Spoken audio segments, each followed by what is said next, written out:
Olá, estamos no ar com Gente Negócios, mais uma noite com você para essa troca, esse aprendizado, muitas histórias, muitos cases de sucesso, muita coisa boa, né, para a gente compartilhar. O nosso assunto hoje vai estar no campo, a gente vai falar do agronegócio, o agronegócio brasileiro, né, que a gente sabe aí que é um grande exponencial da economia do Brasil para o mundo, exemplo mundial, fundamental para a economia do país. A estimativa da Companhia Nacional de Abastecimento, a CONAB, é que a safra, a última safra 2021-2022, ultrapasse 270 milhões de toneladas, com destaque para os estados do Mato Grosso do Sul, olha só, Piauí e Bahia. Para falar sobre isso, eu trouxe um empresário muito experiente do agronegócio, que está no Piauí, que é destaque na pesquisa que eu falei para vocês e mostrei.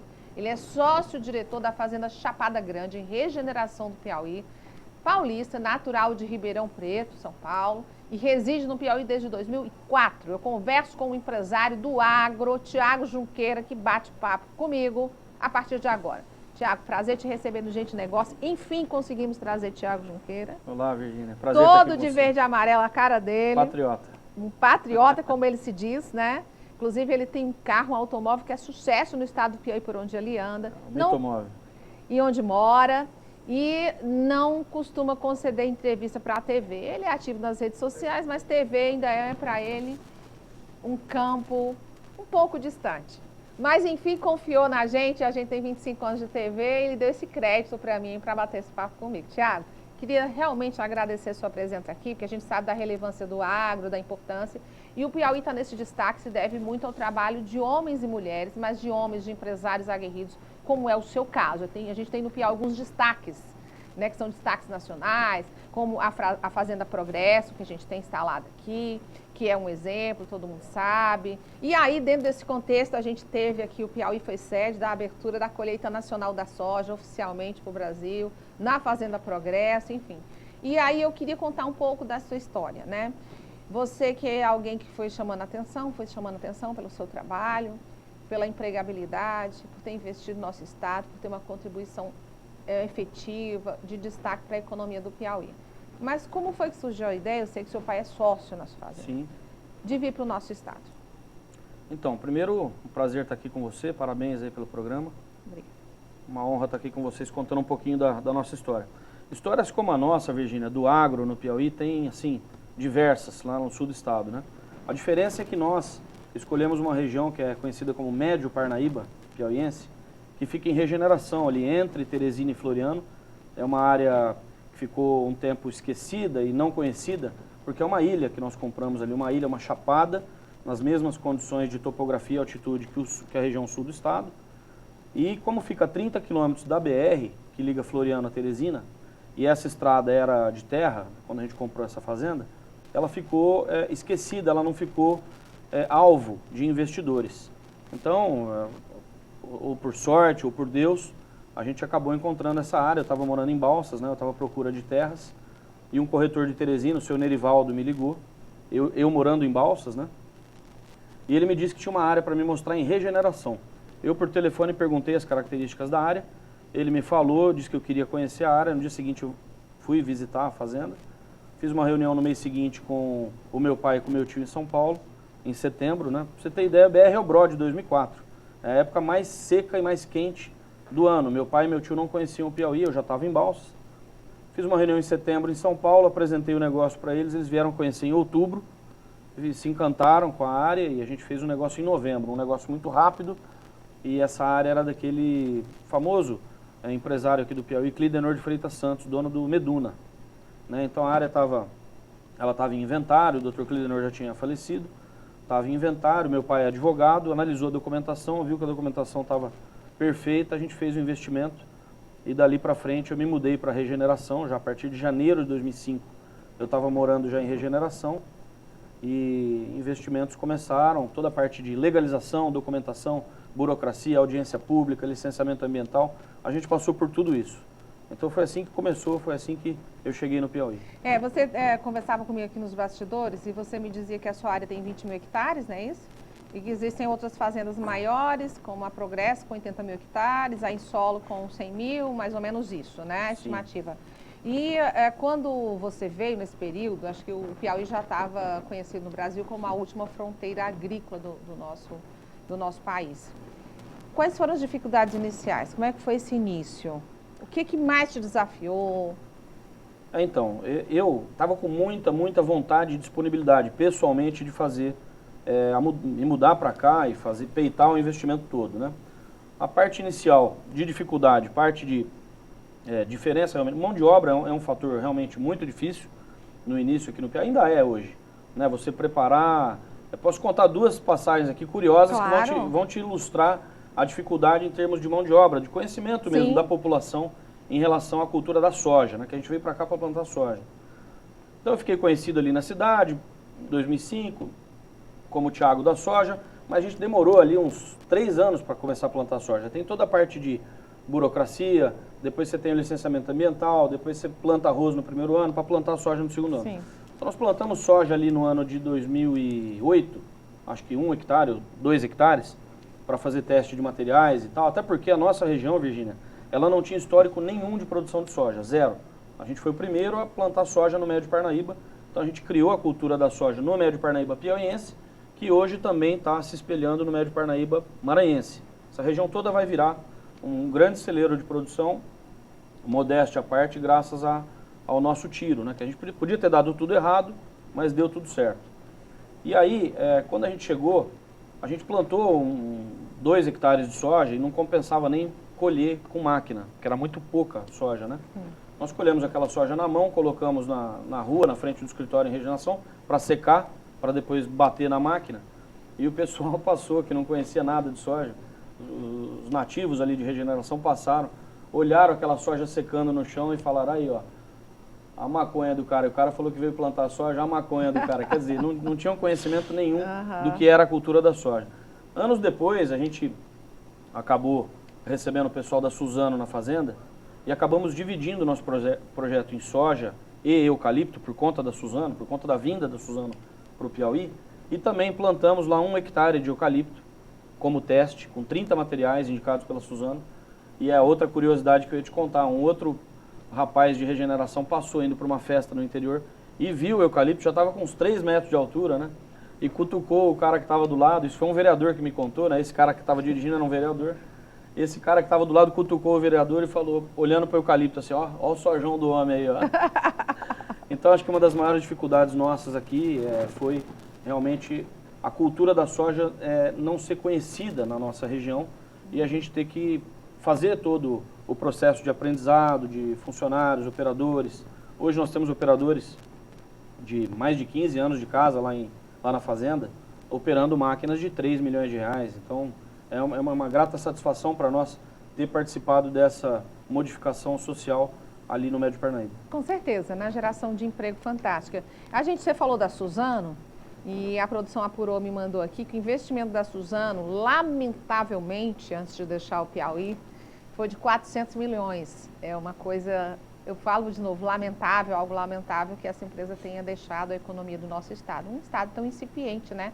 De investimentos de fora e também de indústrias, enfim, nós somos uma economia que há muito tempo anseia, né, por despontar dentro do Nordeste pelos potenciais que o estado do Piauí tem, né? Eu digo nós porque a sede da Rede Meu Norte de Comunicação fica no estado do Piauí, apesar de sermos transmitidos aí a 16 estados da federação.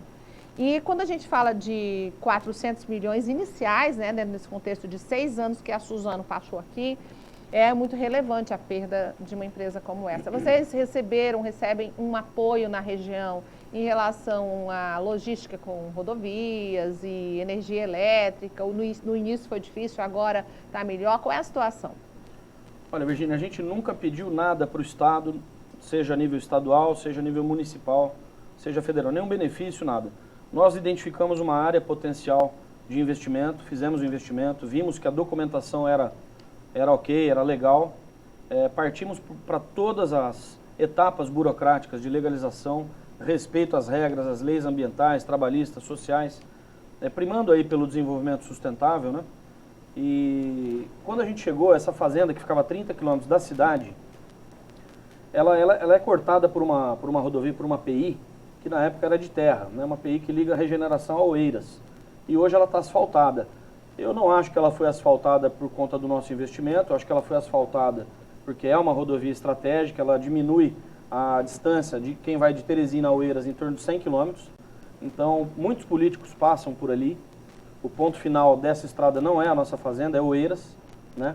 E depois disso veio energia, com muito custo passou energia. Mas quando nós estamos falando com alguém que é um investidor da soja, que é alguém que acredita muito no agro, foi para frente, fez um trabalho pequenininho que fez e foi crescendo, como é o seu caso, e de outros empresários que estão investindo nessa região, a gente imagina aí que para se chegar lá, se enfrentou desafios enormes como esses que você falou. Mas vamos falar das vantagens. O que tem de tão bom nesse Piauí que acabou dando tudo certo?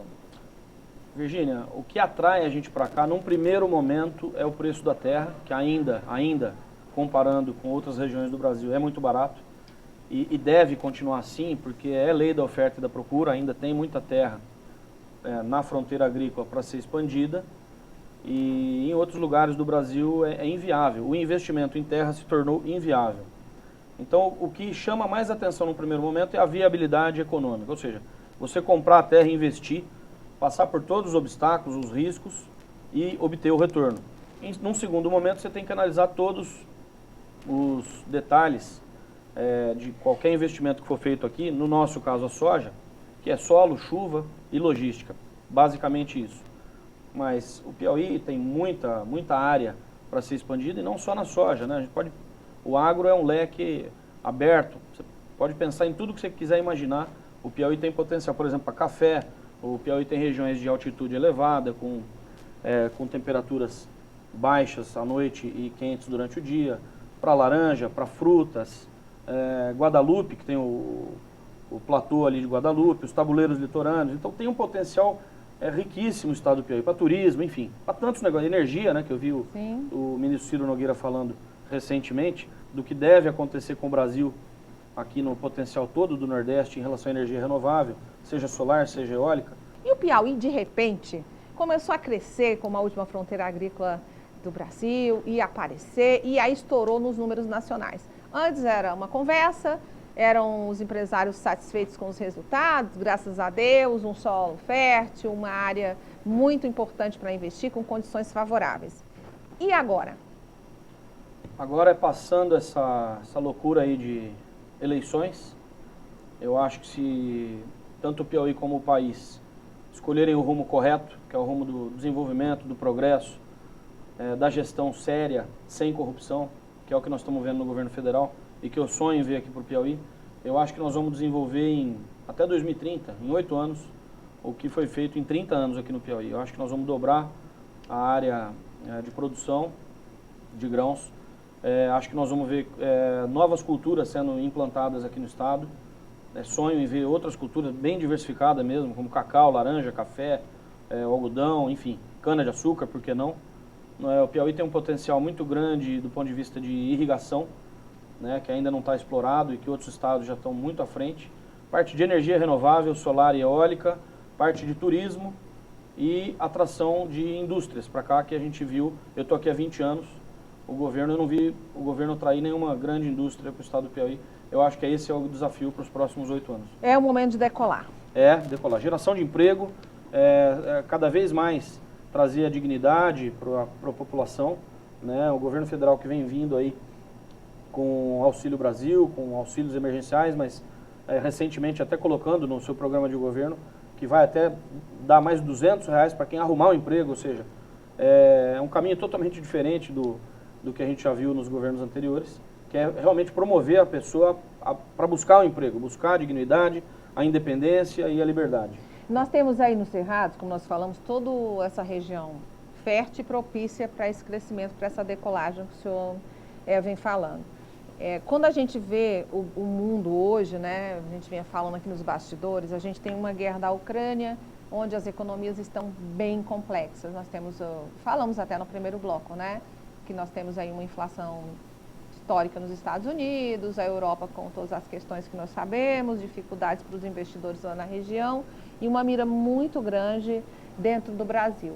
Nós considerados no Brasil, né, esse grande celeiro mundial, e muitos investimentos devem aportar no Brasil, independente até, acredito que de política, porque nós somos um celeiro hoje, cada dia mais separado dessa turbulência do mundo, separados entre aspas, sofremos os efeitos da guerra da Ucrânia, mas propício para investimento, né? O senhor acredita que dentro desse cenário, o Piauí aparece aí com fortes probabilidades? Então, o agro é a vocação do nosso país. Eu acho que todos os estados da federação têm a sua potencialidade. O Piauí está nessa, já está inserido nessa. Então, a gente tem que saber no que a gente é bom. E o brasileiro é bom na produção de alimentos para o mundo, não só para nós mesmos, para a nossa segurança alimentar, como para o mundo. Então, eu acredito que nos próximos anos, se a gente tiver segurança jurídica, tranquilidade política, é uma coisa automática. O desenvolvimento do país no agro é uma coisa automática. A gente tem um número aqui no PIB do agro 2022, desse primeiro trimestre na Bahia, de 22 bilhões de toneladas. Tem o Piauí com 6 bilhões de toneladas. E a gente tem aí a região do Mato Grosso do Sul, dentro do contexto nacional, as 3 regiões em destaque do agro. É muito para o nosso Piauí, gente, né? 2,5%. Olha o sorriso do empresário Thiago Junqueira. Vamos melhorar isso aí. Dá para melhorar, não dá? Opa. A gente está caminhando aqui para o finzinho da entrevista, mas eu queria fechar com esse número que é muito interessante. Olha, minha mensagem é de otimismo. Há 30 anos atrás era 0. Nós demoramos 30 anos para obter 2,5% da produção nacional. E podemos ir para 5% aí em pouco tempo. Cada um fazendo um pouquinho, a gente vai ajudar a desenvolver o país, a gerar mais emprego, renda, independência, liberdade, dignidade para a população. A população brasileira que é tão maravilhosa, do Piauí tem um calor humano, uma receptividade tão fantástica. Eu já sou até piauiense, já era de coração, já recebi o título de cidadão piauiense e casei com uma piauiense. Então, assim, a gente ama muito o Piauí, ama muito o Brasil. Muito bem, então positividade para o agro, expectativa de otimismo. Só mais crescimento. Queria dar os parabéns ao empresário. Tanto tempo de dedicação, né, o Nordeste, essa região do Piauí, né, com resultados bem relevantes. O senhor representando todo o agro, né, do estado do Piauí, o agro do Nordeste, né, com essa força grande, destaque nacional, e convidá-lo para qualquer hora bater papo de novo para uma próxima oportunidade. Vai ser um prazer, Virginia. Eu queria encerrar dizendo para o povo piauiense que não é porque a gente tem áreas grandes e investimentos grandes aqui no estado que assustam e a pessoa acha, poxa, eu não vou... No Paraná e em São Paulo, os estados são compostos de pequenas propriedades. Então, cada um tem a sua pequena propriedade, planta, tem a sua criação de animais, de peixe, enfim, é possível. Eu queria dizer para todos que é possível, independentemente do tamanho da agricultura familiar, vamos acreditar que é possível a gente fazer um país e um Piauí melhor. Muito bem, sucesso, até a próxima. Valeu, obrigado. E a gente vai para um rápido intervalo comercial, não sai daí, já já a gente volta. Nós vamos falar agora com você um pouco que é importante para todo mundo, que é saúde. Afinal, o job, o trabalho só funciona se a gente estiver de bem com a gente, de bem com a vida. Chegou o momento de falar então de Arthrodex, o produto que chegou para te proporcionar melhor qualidade de vida. Para ajudar a eliminar o incômodo das costas, a Arthrodex Trate M vai ajudar. Você vive sentindo atacar aquela artrite, artrose e não sabe o que usar? A Arthrodex Trate M é o primeiro colágeno com condroitina do Brasil. A Arthrodex Trate M atua em dupla ação e ele ajuda a melhorar os incômodos, pescoço, ombro, pulso, dedos, e ajuda a proteger todas as suas articulações. A Arthrodex Trate M possui um composto mais completo com colágeno tipo 2, olha que bacana, MSM, vitamina D e vitamina K, e também a condroitina. A Arthrodex Trate M é sua solução com maior índice de regeneração das cartilagens no corpo humano. A Arthrodex Trate M contribui para a sua vida tornar-se mais saudável e com aquele movimento que a gente sempre deseja. A Arthrodex Trate M é especialista das articulações, flexibilidade, qualidade para você em qualquer idade. Vá até uma loja da Drogaria Globo e compre Arthrodex Trate M por um preço super especial para te proporcionar uma melhor qualidade de vida.